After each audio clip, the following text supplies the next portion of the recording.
오늘은 이 본문을 가지고요, 구별, 변화, 분별이라는 그런 말씀의 제목을 하는 말씀을 같이 나누도록 하겠습니다.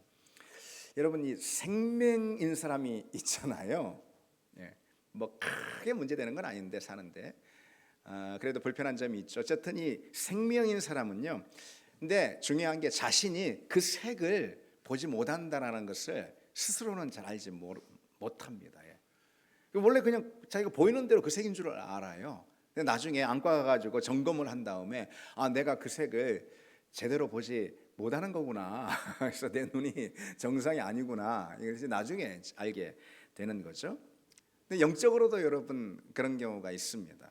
우리는 종종 내가 신앙 안에서 바르게 살고 있겠거니 그렇게 잘못 아는 경우가 종종 있다는 거죠. 실은 바르게 사는 게 아니에요. 실은 온전하게, 실은 정상으로, 실은 말씀대로 살지 못하는 게 참 많이 있는데 잘 모르는 거예요. 그래서 그냥 나도 모르는 사이에 이렇게 세상의 문화나 세상의 가치에 젖어들어서 그게 그냥 옳은 줄 알고 그렇게 사는 경우가 우리에게도 있다는 것이죠. 여러분 잘 아시듯이요, 구원이라는 것은 오직 은혜로 그리고 믿음으로 우리가 구원을 받는 줄 믿습니다. 오직 은혜로 믿음에 의해서 우리가 구원을 받습니다. 이것이 바로 복음의 정수, 복음의 핵심이라고 할 수 있고요. 그 복음의 핵심을 어떤 다른 성경보다도 로마서가 우리에게 분명하게 가르쳐주고 있습니다. 특별히 로마서 1장에서 11장, 로마서 1장에서 11장은요 오직 은혜로 믿음에 의해서 우리가 구원을 받는다라는 이 복음의 정수를 아주 명확하게 소개해주고 있습니다. 그러나 중요한 것은요, 로마서가 11장에서 끝나지 않는다라는 거예요. 왜 그럴까요? 복음은 단순히 아는 것에 머무는 것이 아니라요, 그에 응답하는 삶으로 우리를 이끌기 때문에 그렇습니다. 구원이라는 것은요, 그저 복음을 아는 것에 그치지 않고 복음에 합당한 삶으로 우리를 도전한다라는 것이죠. 그게 바로 복음이고요. 그게 바로 하나님 우리에게 주신 구원이라는 선물에 담겨 있는 의미라는 것이죠. 그래서 그 구체적인 지침, 그러니까 복음이 우리를 그에 합당한 삶으로, 복음이 우리를 그에 응답하는 삶으로 이끄는 그런 삶의 모습이 구체적으로 뭐냐라는 걸 우리에게 보여주는 대목이 바로 로마서 12장부터 마지막까지인 것이죠. 그래서 오늘 본문은요, 그 부분에 대한 첫 구절이라고 할 수가 있습니다. 우리 다시 한번 말씀을 보시고 말씀 한번 띄워 주실까요? 너희는, 같이요 시작. 너희는 이 세대를 본받지 말고 오직 마음을 새롭게 함으로 변화를 받아 하나님의 선하시고 기뻐하시고 온전하신 뜻이 무엇인지 분별하도록 하라. 아멘. 저 말씀 보면은요, 저 말씀에 우리에게 주는 세 가지 분명한 명령이 있음을 우리가 보게 됩니다. 분명한 세 가지 명령이 무엇이냐? 첫째는 이 세대를 본받지 말라라는, 이 세대를 본받지 말라라는 것은 한마디로 말해서 구별인 거예요. 이 세대와 구별되라, 그런 거예요. 이 세대를 본받지 말라, 그런 것이고, 그 다음에 두 번째 명령은요, 마음을 새롭게 함으로 변화를 받으라, 이런 명령이고요. 세 번째는 하나님의 뜻이 무엇인지 그것을 분별하는 삶을 살아라. 이 세 가지 명령입니다. 이 세 명령은 그런데 여러분 서로 분리된 것이 아니라요, 하나로 연결된 어떤 삶의 원리 또는 신앙의 원리다, 그렇게 말할 수가 있습니다. 이 세상을 본받지 말라, 이거 구별이라고 그랬잖아요. 이 구별된 자만이 변화를, 마음의 온전한 변화를 받을 수가 있습니다. 그것이 주어지는 거예요. 그리고 변화된 자만이 분별하는 삶을 살 수가 있는 것이고, 분별할 때에 우리는 아까 말씀드렸듯이 복음에 응답하는 그런 삶을, 복음에 합당한 그런 삶을 비로소 살 수가 있게 되는 것이죠. 그래서 오늘은요, 이 말씀의 줄기를 따라가면서 하나하나 좀 생각해 보려고 합니다. 첫 번째 단계는 구별이라고 그랬죠. 구별. 오늘 본문에 이 세대를 본받지 말고, 이건 이 세상, 이 세대의 문화와의 구별을 의미한단 말이죠. 여기서 특별히 이 세대를 본받지 말고 해서, 본받다라는 것은 어떤 의미가 있는 거냐면요, 그 어떤 틀이나 어떤 모양에 끼워 맞추는 것을 의미합니다. 끼워 넣는 거예요. 여러분 왜 이런 컵이나 그릇 같은 거 만들 때 이렇게 주조 틀에다가 이렇게 넣어가지고 이제 꽉 눌러가지고서 이런 컵 같은 것도 그릇 같은 것도 만들잖아요. 그런 뜻인 거예요. 어떤 형태나 틀에다가 끼워 맞추는. 그래서 다시 말해서 세상이 만들어 놓은 어떤 세상의 틀이나 세상의 가치, 세상의 논리나 세상의 문화 있죠. 그것에 우리 자신을 자꾸 끼워 맞추려고 하는 그런 태도를 말하는 것입니다. 그런 삶을 뜻하는 거예요. 그래서 바로 그렇게 하지 말아라. 이 세대를 본받지 말아라. 그렇게 말씀하고 있는 것이죠. 근데 여러분, 세상의 틀 안에 자꾸 이렇게 끼워 맞추는 거 있잖아요. 우리가 살면서 그런 것입니다. 세상의 틀에 자꾸 끼워 맞추는 것, 우리 자신을. 그런데 여러분, 문제는 사실 그거보다는요, 어디에 있냐면요, 그것을 아예 느끼지 못하는 거예요. 세상의 가치나 논리나 문화라는 그 틀에 우리를 자꾸 끼워 맞추는 거, 그건 악한 그런 삶의 모습이 되는 건데 결국은. 그런데 문제는요, 우리가 그렇게 살고 있는지조차도 잘 느끼지 못하고 알지 못한다는데 더 큰 문제가 있다라는 것이죠. 우리는요, 어떤 환경에서 오래 살다 보면은요, 그것이 뭐 옳은지 그른지, 그것이 정상인지 그 비정상인지 잘 모르는 경우가 많이, 또 모를 수밖에 사실 없는 것이죠. 그렇죠. 마치 물고기가 물에 살고 있는 그 자체, 물이 뭔지, 물에 살고 있는 물을 그냥 물에 살고 있으니까 모르듯이 말이죠. 우리 역시 그럴 수 있다는 거죠. 아무리 비정상적인 환경이라 하더라도요, 그 속에 오랫동안 머물고 있다 보면은요, 그게 온전한 건지 또 비정상적인 건지 잘 모르는 것입니다. 지금 뭐 이란에서 이렇게 전쟁이 일어나야 할 때 빨리 끝나야지 되겠죠. 희생도 더 이상 없어야 되겠고. 어쨌든 그런데 저 이란에 1979년에 이란 그 이슬람 혁명이 일어나지 않았습니까? 근데 그 전에는요, 이란의 사람들이요, 자유가 뭔지 다 알았어요.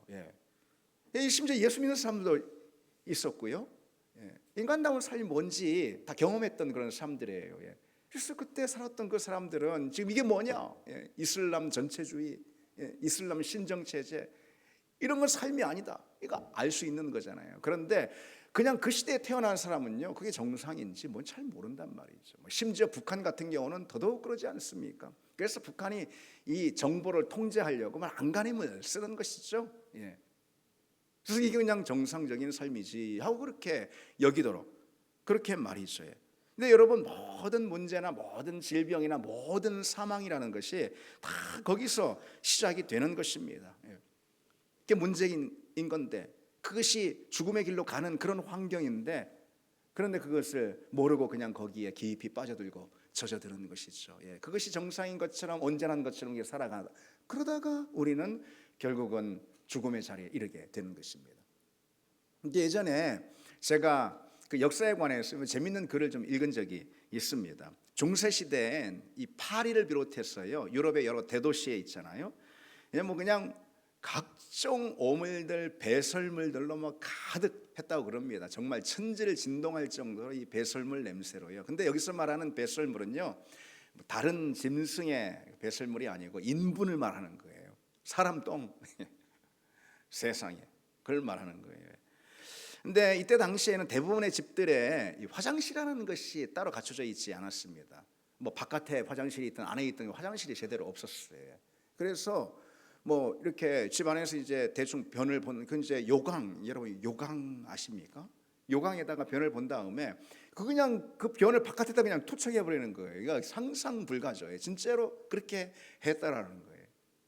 그래서 이 지금 유럽에 뭐 지금도 이게 집집마다 이게 이제 인데 이 그 집들 사이에 골목길처럼 이제 좁지 않습니까? 그 집 사이에 이렇게 사람들이 지나가다가 그 길이잖아요. 골목길 뭐 그냥 날벼락, 그냥 날벼락이 아니고 똥벼락이죠. 똥벼락을 맞는 그런 일들이 그런 참사가 일어났다라는 것이죠. 그래서 우산을 사람들이 고안했다라는 말이 있습니다. 그래서 우산이라는 것은 원래 뭐 비를 막기 위해서가 아니고요, 그보다 훨씬 더 심각한 것을 막기 위해서 고안된 것이라 그런 것이죠. 근데 그 좁은 골목길뿐만 아니라 큰 대로변 역시 뭐 별 다를 것이 없었어요. 그래서 16세기 베네치아 뭐 잘 안 가봤지만은 뭐 아름답고 뭐 유명한 그런 도시잖아요. 근데 그 베네치아의 그 대로변도요, 뭐 어마어마하게 그냥 사람들 그런 인분 배설물로 막 가득해가지고요. 그래서 사람들이 하이힐을 신고 다녔습니다.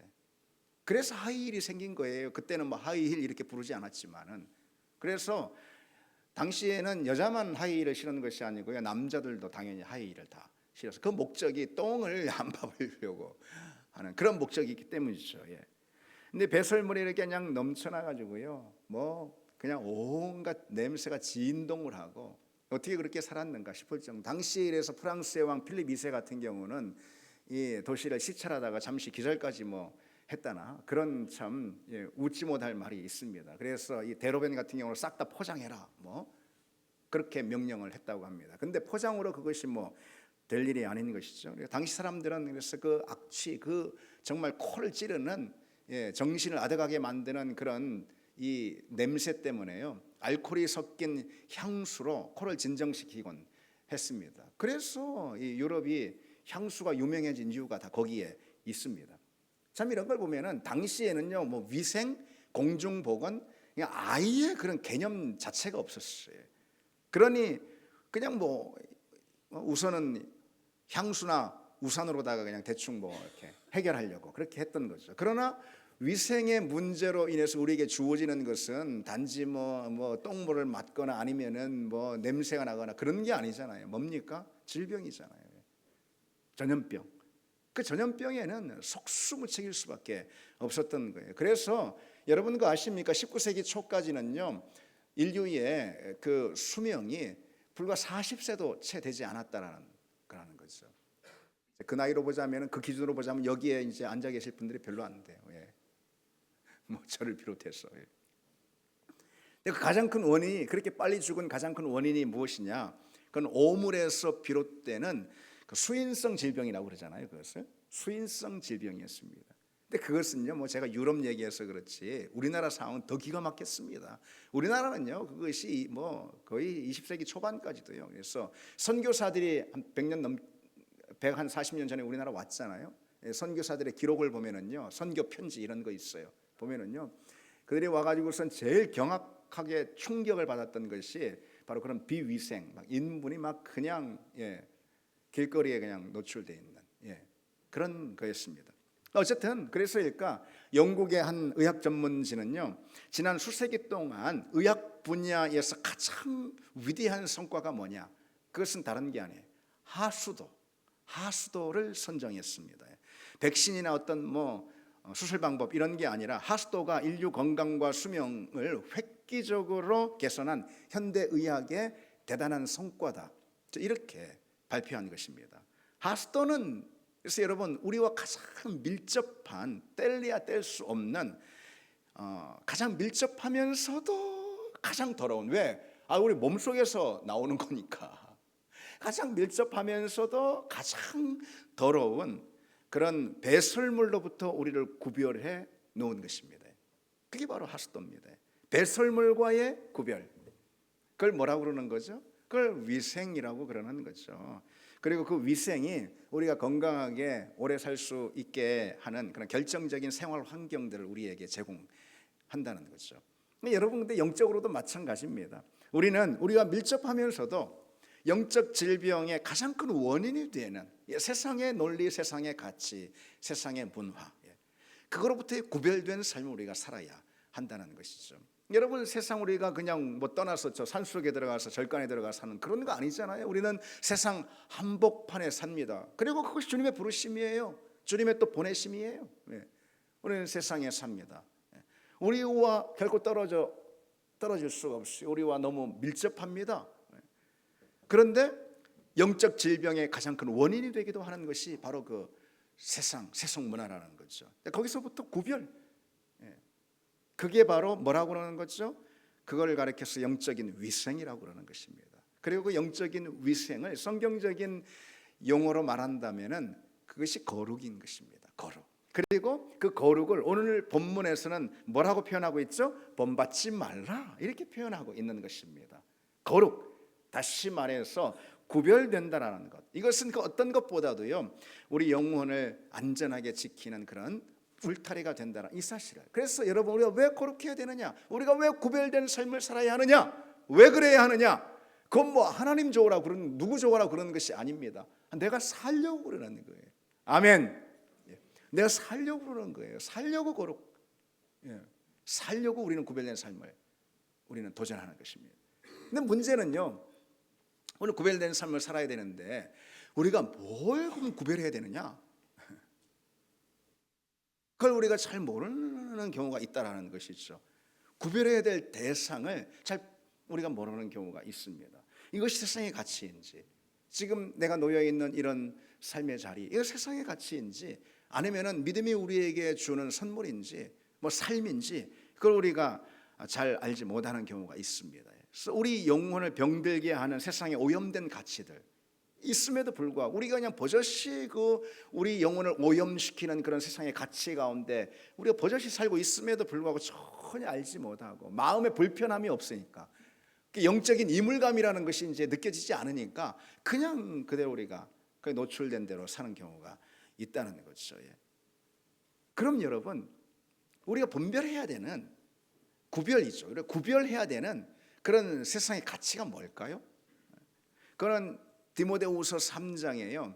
우리가 이 한마디로 좀 이해할 수가 있습니다. 디모데후서 3장에 말세 인간상에 대해서 이렇게 이제 묘사하고 있는 대목이 있습니다. 사람들이 자기를 사랑하며, 돈을 사랑하며, 그리고 쾌락을 사랑하는 것을 하나님 사랑보다 더한다, 이렇게 말씀하고 있어요. 그렇습니다.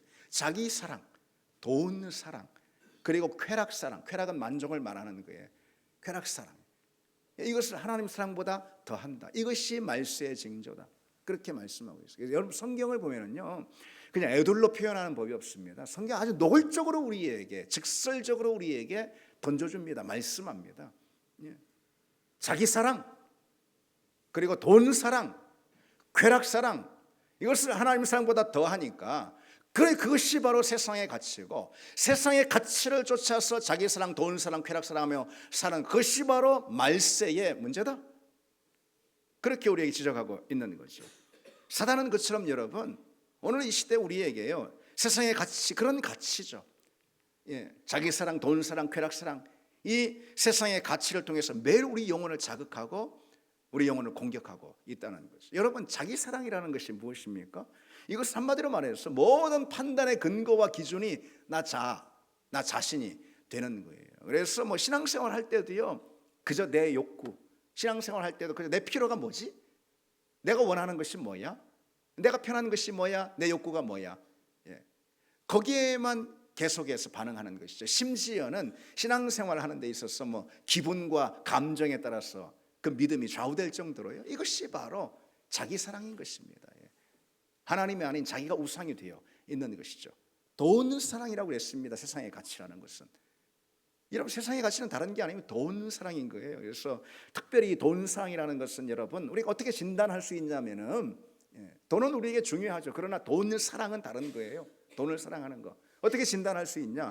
이것은 불안이라는 이름으로 우리를 지배합니다. 그래서 그것을 통해서 우리가 진단할 수가 있습니다. 아무리 하나님을 믿고 아무리 이처럼 예배를 드리고 아무리 우리가 기도를 뜨겁게 한다 해도 돈 없잖아. 돈 없으면 불안해요. 못 살아요. 하나님이 아무리 내게 은혜를 주시고, 그리고 하나님이 아무리 내게 나의 하나님이 되신다 말씀해 주셔도 그거 다 좋은데 돈이 없잖아요. 통장에 잔고가 없으면 불안해서 견디지 못하는 것이, 그것이 바로 돈 사랑인 것입니다.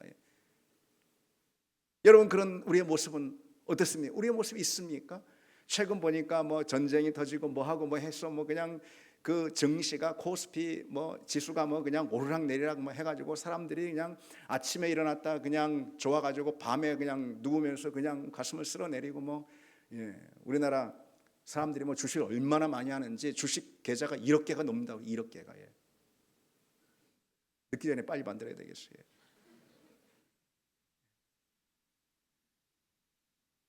돈이 없으면은 평강도 잃고, 그리고 모든 것도 다 잃어버리는 것이죠. 이게 세상의 가치라는 것이죠. 그리고 쾌락사랑이라고 하지 않았습니까? 이 쾌락사랑이라는 걸 뭘 통해서 뭘 통해서 알 수 있냐면은 안락함에 대한 중독인 거예요. 이것은 다른 게 자기 안위, 안락감, 자기 만족, 그에 대한 중독이 바로 다름이 아니라 쾌락사랑인 것입니다. 그래서 여러분, 이런 사람은요, 언감생심, 십자가에도 제자도 이런 거는 아예 그런 말씀 엄두도 내지 못하는 거예요. 그저 내 안위 하나에 그냥 매달려 있습니다. 편안함과 안위 앞에서는요, 주님의 어떤 말씀이라고 해도 힘을 전혀 쓰지 못하는 거죠. 자기 사랑, 돈 사랑, 쾌락 사랑입니다. 그게 여러분 다 뭐라는 거예요? 우리를 죽음으로 이끌어가는 세상의 악한 문화라는 것이죠. 야고보는 그것을 두고 이렇게 경계하고 있습니다. 그게 바로 세상인데요, 세상의 가치인데, 그처럼 세상과 벗이 된 것이 하나님과 원수됨을 알지 못하느냐.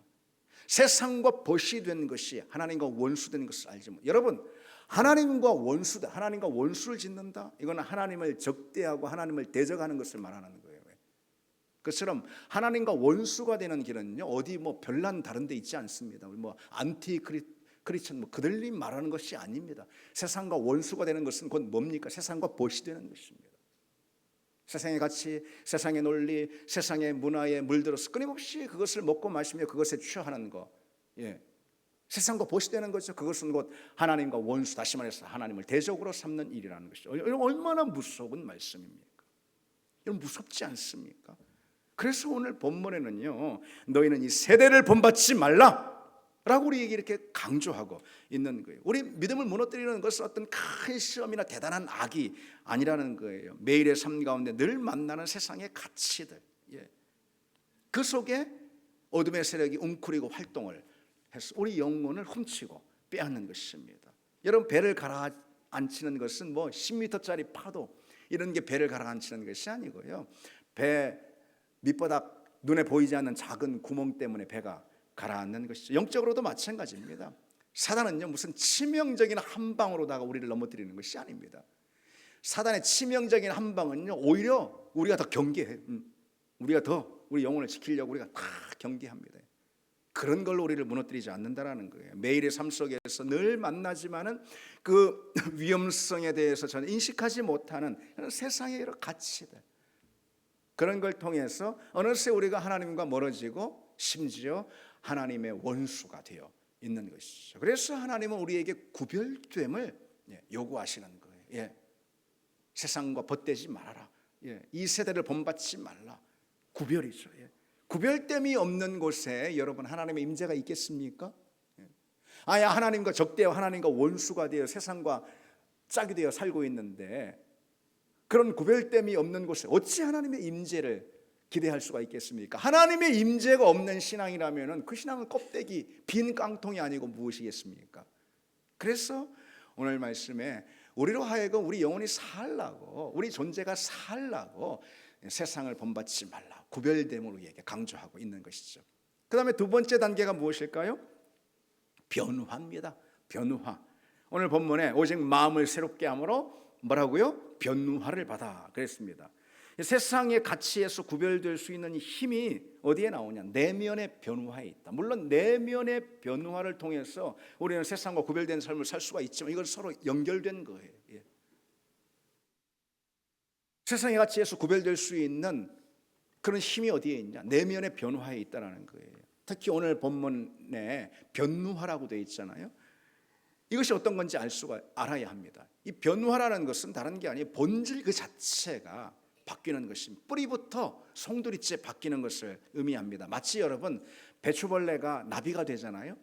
그걸 변태라고 그러잖아요. 그만큼 나비를 보고 어떻게 배추벌레 떼를 상상이나 갑니까? 할 수 없어요. 그만큼 완전한 변화를 의미하는 거예요. 우리가 마주하는 두 상황이 있습니다. 여러분, 오늘 본문에 보면은 세상은 우리에게 끊임없이 그 세상의 가치와 틀에 그 모양에 우리를 끼워 맞추라고 우리를 강요합니다. 반면에 성경은요, 우리의 마음이 어떻게 해요? 새롭게 변화를 받아라, 그렇게 우리에게 도전하고 있는 거예요. 여기서 이 마음이라는 거는 이 헬라어로 누스라는 그런 단어인데요, 이것은 그냥 단순한 어떤 감정 같은 그런 게 아니고요, 사고와 가치 판단의 중심을 의미하는 거예요. 그래서 우리 세계관이 자리 잡고 있는 그런 좌소를 말하는 거예요. 어떤 내면의 좌소, 이게 바로 마음, 누스라는 거예요. 그래서 내가 무엇이 옳다고 여기는지, 내가 무엇이 중요하다고 판단하는지, 내 인생의 목적이, 내 삶의 목적이 무엇이라고 내가 여기고 그걸 받아들이는지, 이제 그 모든 것을 결정하게 하는 그런 중심, 내 내면의 뿌리, 그게 바로 마음, 곧 누수라는 거예요. 이 마음이 어떻게 돼야 한다는 게 새롭게 돼야 한다는 거예요. 그 마음이 새롭게 되지 않으면 아무리 뭐 어떤 외적인 모습이 뭐 바뀌고 뭐 겉모습이 그건 전혀 그 본질적인 삶의 방향이 바뀌지는 않는 것입니다. 여러분 무슨 뜻입니까? 변화는 단순히 외적인 것들을 바꾸는 뭐 색깔을 이렇게 칠하는 그런 것이 아닙니다. 내 안에 근원이 새로워지는 거예요. 뿌리부터. 그럴 수 있을까요? 그럴 수 있습니다. 이것은 내가 하는 게 아니에요. 하나님이 아시는 거예요. 성령이 아시는 거예요. 그리고 우리 모두를 바로 그런 자리로 부르셨어요. 우리 모두는 그런 자리로 도전을 받고 있는 것입니다. 내 마음의, 내 중심의 근원까지 송두리째 바뀐 내 전 존재가 마치 환골탈태처럼 바뀌는 것을 말하는 거예요. 그래서 어떻게 되냐? 그래서 내 안의 근원이 새로워졌기 때문에 세상의 것들에 대한 갈망이 힘을 잃어버리는 거예요. 전에는 뭐 그거 아니면 못 사는 것처럼 그런 갈망이 힘을 잃어버려요. 그래서 오로지 하나님의 선하신 뜻에 대한 반응이 내게 일어나는 것입니다. 그것이 내 마음에, 전에는 안 그랬는데 이제는 진심으로 와닿기 시작하는 거예요. 여러분 그런 변화를 말하는 거예요. 하나님 우리를 그런 변화의 자리로 다 부르신 줄 믿습니다. 그게 성령께서 하시는 거예요. 성령의 역사로 우리 마음의 토대가 새로워져 가지고요, 세상을 이길 영적인 능력을 우리가 갖추게 되는 거죠. 그처럼 이렇게 내면이 바뀌지 않으면, 마음이 전혀 새롭게 바뀌지 않으면은요, 그러면은요 그냥 그런 척 살아가는 수밖에 없는 거예요. 내 교회 댕겼으니까, 지금 교회 댕긴 지가 몇 년인데 하면서 내가 집사인데 내가 목사인데 그러면서 직분을 받았으니까, 그러니까 그런 척, 내면은 바뀌지 않았는데 그래서 그렇게 살 어떤 동력과 힘은 나한테 없어요. 그러니까 그런 척 그렇게 살아가는 거예요. 그냥 흉내만 내게 되는 것이죠. 여러분 왜 착한 사람 컴플렉스라고 있잖아요. 다른 사람에게 좋은 사람처럼 이렇게 보이려고 하는 이제 심리적인 경향성을 말하는 거예요. 우리 뭐 대부분 사람들이 그런 게 있습니다. 뭐 저한테도 그렇고, 아우 막 저 사람 나빠 이런 소리 뭐 듣고 싶은 사람 아무도 없잖아요. 마음 상하잖아요. 그래서 그냥 웬만하면 내가 착한 사람처럼 이렇게 보이려고 그 이제 착한 사람 컴플렉스. 그래서 다른 사람에게 맞춰주는 거죠. 그래서 이걸 people pleasing이라고 이렇게 영어로는 말하더라고요. 다른 사람 이제 기분 좋게 맞춰주는 거, 다른 사람 마음에 맞춰주는 거죠. 네, 나 좋은 사람이에요. 이렇게 말하고 싶은 거예요. 드러내고 싶은 거예요. 나 좋은 사람이에요. 그래서 중요한 거절을 못해. 그렇잖아요. 문제는 그렇게 살 수 있는 힘이 나한테 없는데, 그런데 그러니까 어떻게 해요? 그냥 그런 척 하게 되는 거죠. 그렇게 살 수 없는데 그냥 그렇게 사는 척. 근데 지킬 수 있는 게 아닌데 그냥 지키는 척.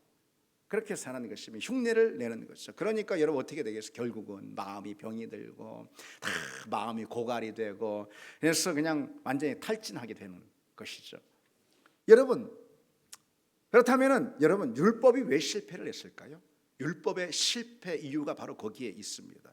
내면의 힘은 안 되는데 여기에서 힘이 올라와서 이게 하나님 말씀에 순종하고 살아야 되는 거잖아요. 근데 그 내면의 힘은 전혀 안 되는데 말이죠, 율법을 지키며 살 수 있다라고 하면서 사니까 유대인들이 그러잖아요. 바리새인들이 그랬잖아요. 그럼 어떻게 돼요? 결국은 율법을 지키는 척 할 수밖에 없는 거예요. 그렇게 사는 척하는 그런 종교인이 될 수밖에 없는 거죠. 그러나 여러분, 믿음이 무엇입니까? 믿음은 내 힘과 의지로가 아니라 성령의 능력과 성령이 기름 붓듯 부어주시는 새 힘으로 하나님의 말씀, 그 의로운 말씀에 순종하며 사는, 여러분 그것이 믿음인 것이죠.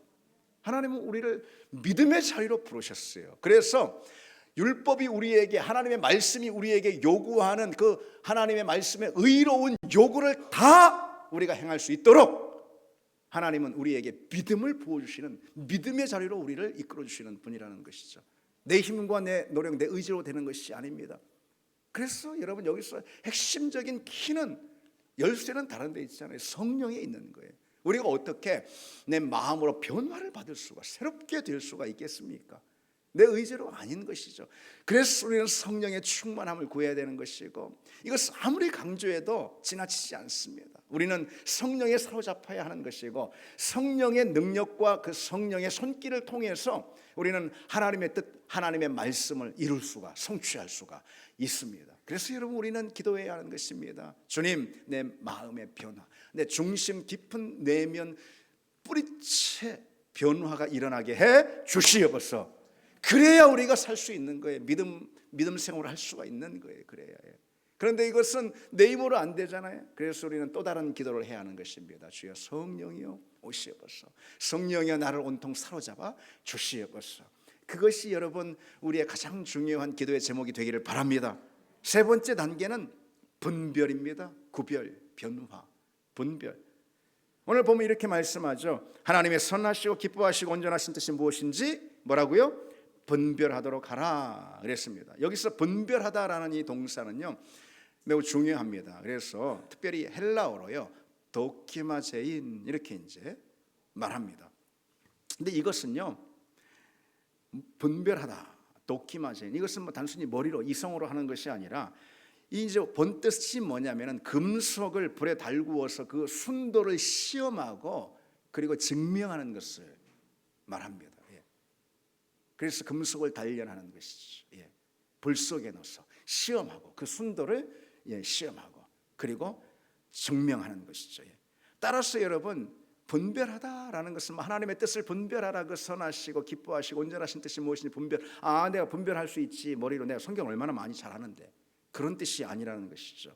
매일의 삶 속에서 하나님의 그 뜻, 선하시고 기뻐하시고 그 아름다운 하나님의 그 뜻이 무엇인지 있잖아요. 삶으로 확인하고 삶으로 증명하는 그런 믿음의 과정, 이게 바로 분별. 오늘 본문이 말하는. 그래서 분별은요, 언제나 우리 삶으로 완성이 된다는 사실을 우리가 알아야 합니다. 그렇습니다. 그래서 이 신앙의 문제라는 것은 내가 얼마나 많이 알고 있느냐에 있지 않고 내가 얼마나 그렇게 살고 있느냐, 그것이죠. 알곡과 쭉정이를 가르는 기준은요, 지식의 양이 아니고 순종의 정도 아니겠습니까? 실천이라는 것이죠. 야고보서 2장에 잘 알듯이 여러분, 행함이 없는 믿음은 그 자체로 죽은 것이라 그랬잖아요. 행함이 없는 믿음은 그 자체로 죽은 것이라. 아니, 믿음이 있는데 그 믿음이 뭐 아무리 많은 지식을 가진 믿음이면 뭐합니까? 그냥 죽은 건데. 아무리 많은 아임이 있으면 뭐합니까? 죽은 믿음인데. 그런다면 한편 주님께서는 이렇게도 말씀하셨습니다. 너희가 이것을 알고 행하면 복이 있으리라. 아멘. 아멘. 이제 너희가 이것을 알면 복되도다. 그게 아니에요. 너희가 이것을 알고 행하면 복이 있도다 그랬습니다. 우리 주님께서 우리에게 주시고자 하시는 그 놀라운 복, 하나님의 선물이라는 것은요, 아는 자에게 주어지는 것이 아니라 행하는 자에게, 행하는 믿음에게 주어진다는 거예요. 그래서 여러분, 우리 이것은 우리가 너무나도 잘 알지만 안다고 되는 게 아니니까. 그래서 여러분, 이 시간 간절한 마음을 갖기를 원합니다. 우리 주님 앞에서 주님, 내가 아는 만큼 행하게 해주시옵소서. 사는 믿음이 되게 하시옵소서. 순종하는 믿음으로 이끌어 주시옵소서. 기도해야죠, 여러분. 그런 갈망이 우리에게 있어야죠. 왜 중국 속담에 읍참마속이라는 속담 아시잖아요. 이것은 이제 마속이라는 사람과 관계된 그런 일화에서, 그런 이야기에서 이제 이 속담이 나왔습니다. 이 마속은요, 여러분 잘 아시는 그 제갈량 있잖아요. 제갈량과 마치 친형제 그 이상으로 매우 돈독했고요. 그리고 특별히 마속은 아주 병법에 밝은 그런 사람이었어요. 그래서 제갈량 하면 대단히 어떤 병법, 지혜가 대단했잖아요. 그 제갈량과 그래도 그 병법에 대해서 서로 상대하고 서로 의논하고 말할 수 있는 그런 사람이 이 마속이었어요. 그래서 제갈량이 마속을 굉장히 아꼈다고 그럽니다. 그런데 이 마속을 제갈량이 전투에 보내는데 그 한 번의 전투에서 크게 대패를 하게 되고요. 그로 인해서 이 마속을 처형합니다. 그래서 이 제갈량이 상당히 목놓아 울면서 마속을 처형했다 해서 읍참마속, 그렇게 말을 하는 건데요. 왜 그렇게 아꼈던 마속을 버렸을까? 제갈량이 마속은요 아는 게 많았어요. 모르는 게 없어요. 병법을 줄줄 외우고 있습니다. 그래서 이제 그런 마속을 제갈량이 이제 미뤄뒀다가 그래서 결국은 이제 전쟁터에 이제 보내거든요. 근데 제갈량이 걱정인 거예요. 그래서 너 아는 대로 뭐 아는 건 믿지 말고 주변에 전쟁터에서 잔뼈가 굵은 그런 참모들 붙여줄 테니까 참모들의 의견을 잘 수렴해라. 그래서 전쟁을 수행해라. 이런 식으로 뭐 신신당부를 했다는 거죠. 그렇게 이제 마속이 군사를 이끌고 전쟁터에 나갔는데 주변에 그야말로 전쟁터의 잔뼈가 굵은 그런 이제 이골이 난 그런 참모들이요 여러 가지 조언을 하는데도요 이 마속이요 다 그것을 거부하면서 병법에 이르기를 입만 열면 병법에 이르기를 뭐 그랬다라는 거예요. 그리고 결국은 적에게 대패를 하고 그 많은 군사를 싹 다 죽음으로 몰아 넣은 것이죠. 제갈량은 그를 아꼈지만은 버릴 수밖에 없었던 거예요. 여러분 신앙생활에도 같은 일들이 우리에게 늘 일어납니다. 머리로만 아는 거 이것은 복음이 내게 생명이 될 수가 없죠. 지식으로만 갖고 있는 말씀은 결코 내게 능력이 될 수가 없습니다. 여러분 왜 복음이 내게 생명이 되지 않고 왜 하나님의 말씀 내가 잘 읽는데 내가 잘 아는데 이 말씀이 왜 말씀 그대로 내게 능력이 되지 않을까? 다른 데 있지 않습니다. 그것이 내 머리로만 아니면 내 가슴에만 머물러 있기 때문에 그런 것이죠. 여러분 우리가 갖고 있는 흔한 착각이 뭔지 아십니까? 내가 그걸 알고 있으니까 내가 그대로 살고 있다라는 여러분 그런 생각처럼 큰 착각이 없습니다. 여러분 예배에 대해서 모르는 사람 있습니까? 기도, 헌신, 사랑, 십자가 모르는 사람 있습니까? 내가 다 아니까 그런 삶을 살고 있다라고 생각하는 거예요. 그러나 여러분 그처럼 큰 착각이 또 없습니다. 주님은 손에 키를 잡고 당신의 교회를 키질하면서요 알곡과 쭉정이를 갈라내고 계십니다. 오늘도 주님은 그 일을 하고 계십니다. 그런데 그 키질을 견디게 하는 것이 무엇일까요? 그 키질을 견디게 하는 것은 행하는 믿음이라는 거예요. 순종과 실천을 드리는 믿음이라는 거죠. 알곡과 쭉정이의 문제는요 얼마나 알고 있느냐 결코 그런 것이 아니라 얼마나 사느냐 얼마나 순종하느냐에 있다라는 거.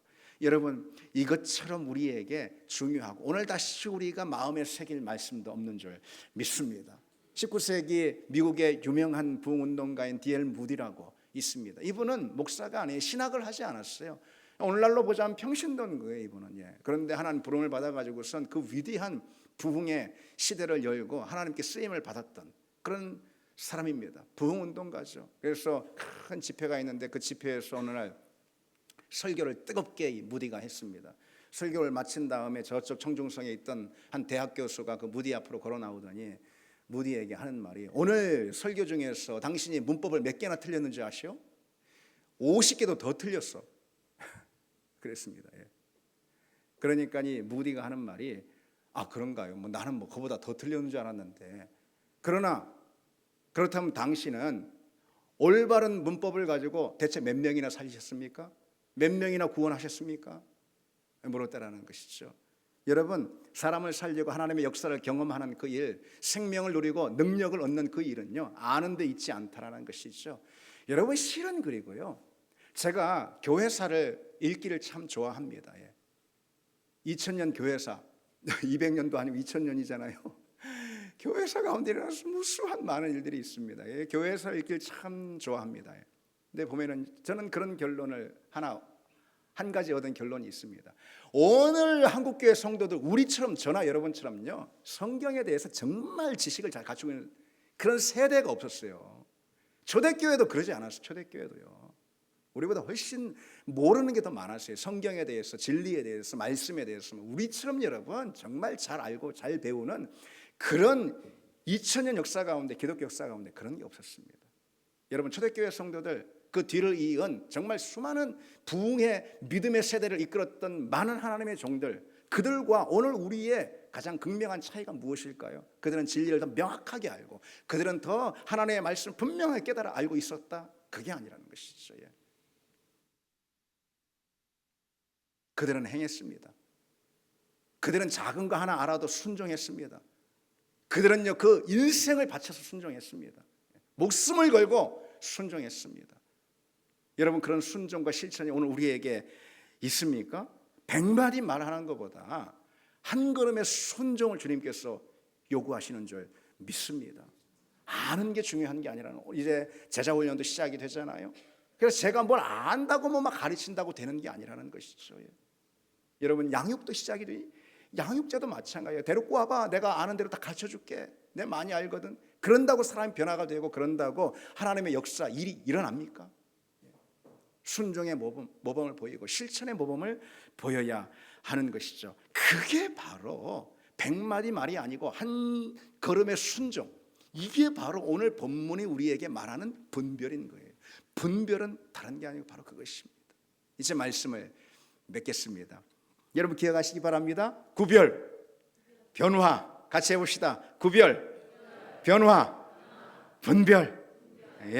세상으로부터 구별된 자만이 변화를 받는 것이고요, 성령의 은혜로 변화받은 자만이 분별하는 삶을 살 수 있고, 분별하는 삶을 사는 그 사람만이 바로 아까 초두에서 말씀드린 대로 복음에 응답하는 그런 주의 종들이 될 수 있음을 믿습니다. 우리 같이 찬양 드리겠습니다.